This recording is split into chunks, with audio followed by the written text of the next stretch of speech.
DYFI startup സമ്മേളനത്തിൽ പങ്കെടുക്കാനുള്ള ക്ഷണം നിരസിച്ച ശശി തരൂർ മറ്റു പരിപാടികൾ ഉള്ളതിനാൽ എത്താനാകില്ലെന്ന് തരൂർ അറിയിക്കുകയായിരുന്നു. അതേസമയം വികസന കാര്യത്തിൽ തന്റെ നിലപാടിൽ മാറ്റമില്ല എന്ന് തരൂർ പറഞ്ഞതായി എ റഹീം വെളിപ്പെടുത്തി. ഡിവൈഎഫ്ഐ നേതാക്കൾക്കൊപ്പം തരൂർ ഗ്രൂപ്പ് ഫോട്ടോയും എടുത്തു.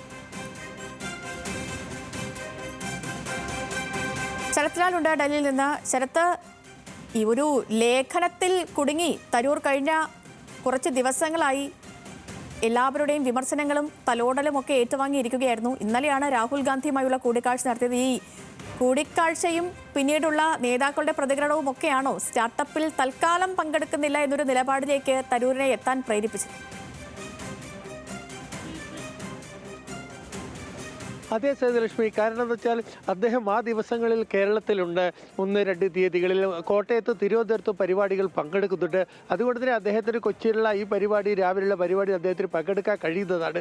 എന്നാലും റഹീമിനും അതുപോലെ തന്നെ ഡിവൈഎഫ്ഐ നേതാക്കളും ഇന്ന് വിളിച്ച ഉടനെ തന്നെ അദ്ദേഹം അപ്പോയിൻമെൻറ്റ് നൽകുകയും അവർക്ക് ചായ നടത്തി അവരെ ഇത് ജനങ്ങൾക്ക് വേണ്ടിയുള്ള കാര്യമാണ്, അതിന് എൻ്റെ എല്ലാവിധ ആശംസകളുണ്ട്, നേരത്തെ നിങ്ങൾ വിളിച്ചിരുന്നുണ്ടെങ്കിൽ ഞാൻ പങ്കെടുക്കുമായിരുന്നു, ഇപ്പോൾ എന്നെ സംബന്ധിച്ചിടത്തോളം തെരഞ്ഞെടുപ്പിൽ ഇപ്പോൾ പങ്കെടുക്കുന്നത് ഇതുകൊണ്ട് വികസന കാര്യങ്ങളുള്ള വിവാദത്തിൻ്റെ പശ്ചാത്തലത്തിൽ കൂടി മാത്രമല്ല, ഇപ്പോൾ പങ്കെടുക്കാതിരിക്കുന്നത് തനിക്ക് 2 പരിപാടികൾ നേരത്തെ നിശ്ചയിച്ചത് ഉള്ളത് കൊണ്ടാണ് എന്ന രീതിയിലാണ് ഡിവൈഎഫ്ഐ നേതാക്കളോട് പറഞ്ഞത്.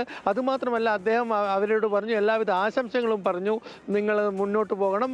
ഈ രീതിയിലുള്ള സംസാരവും നടന്നുവെന്ന് എ റഹീമാൻ തന്നെ നമ്മളോട് വ്യക്തമാക്കിയിട്ടുണ്ട്. അതിലുപരിയായിട്ട് അവരോട് ഇപ്പോൾ ഗ്രൂപ്പ് ഫോട്ടോക്ക് പോസ്റ്റ് ചെയ്ത മാത്രമല്ല, അത് ഡിവൈഎഫ്ഐയുടെ സൈറ്റിൽ അപ്ലോഡ് ചെയ്യാനുള്ള അനുവാദം നൽകുകയും കൂടി ചെയ്തു.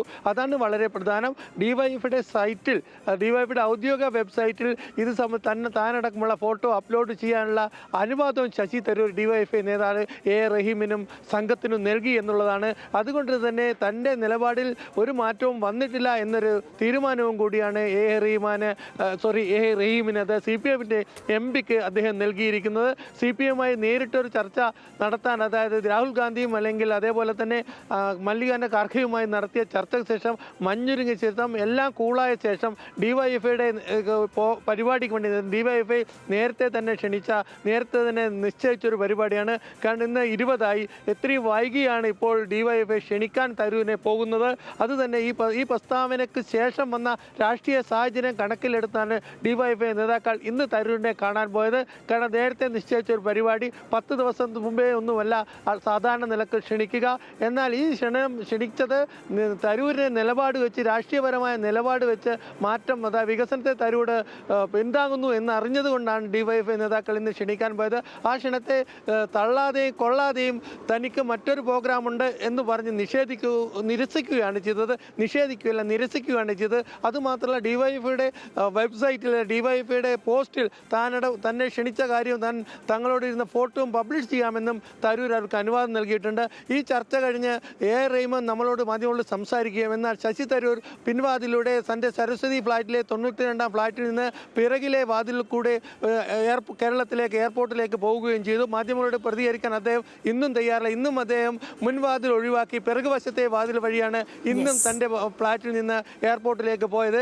ഏതായാലും അദ്ദേഹം മാധ്യമങ്ങളെ കാണുന്നില്ലെങ്കിലും സേതുലക്ഷ്മി, അദ്ദേഹം നൽകിയ ഒരു മെസ്സേജ് ഇന്ന് വളരെ വ്യക്തമാണ്. ഡിവൈഎഫ്ഐ ഇടതുപക്ഷത്തെ പൂർണ്ണമായി താൻ തള്ളിക്കളയുന്നില്ല എന്നൊരു മെസ്സേജാണ് ഈ ഫോട്ടോ പോസ്റ്റ് ചെയ്യാനും അതേപോലെ തന്നെ അത് തങ്ങളുടെ ഡിവൈഎഫ്ഐയുടെ വെബ്സൈറ്റിലും അതേപോലെ തന്നെ സോഷ്യൽ മീഡിയയിലും പോസ്റ്റ് ചെയ്യാനുള്ള അനുവാദം നൽകിയിരിക്കുന്നത്. അതുകൊണ്ട് തന്നെ ശശി തരൂരിനെ സംബന്ധിച്ചിടത്തോളം ഇത് തൻ്റെ നിലപാടിൽ മാറ്റമില്ല എന്നൊരു നിലപാട് CPM നേതൃത്വത്തെ അറിയിക്കുന്നത് കൂടിയുള്ള ഒരു അവസരമായി ഈ ക്ഷണം മാറ്റപ്പെട്ടു എന്ന് നമുക്ക് പറയേണ്ടി വരും സേതുലക്ഷ്മി.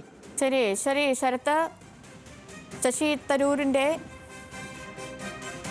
ഇന്നും ശശി തരൂർ മാധ്യമങ്ങളോട് പ്രതികരിക്കാൻ തയ്യാറായിട്ടില്ല എന്നുള്ളതാണ് ഏറ്റവും പ്രധാനം. ഇന്നലെ രാഹുൽ ഗാന്ധിയുമായുള്ള കൂടിക്കാഴ്ചയ്ക്ക് ശേഷവും ശശി തരൂർ മാധ്യമങ്ങൾക്ക് മുന്നിൽ പ്രതികരിക്കാൻ തയ്യാറായിരുന്നില്ല. ഇന്നും ശശി തരൂർ പ്രതികരിക്കാൻ തയ്യാറായിട്ടില്ല. തൻ്റെ വികസന കാര്യത്തിൽ നിലപാടിൽ മാറ്റമില്ലെന്നും എന്നാൽ ഡിവൈഎഫ്ഐയുടെ പരിപാടിയിൽ സ്റ്റാർട്ടപ്പ് സമ്മേളനത്തിൽ പങ്കെടുക്കുന്നില്ലെന്നുമാണ് തരൂരിൻ്റെ നിലപാട്. വിവരങ്ങൾ നൽകുകയാണ് ശരത്ലാൽ.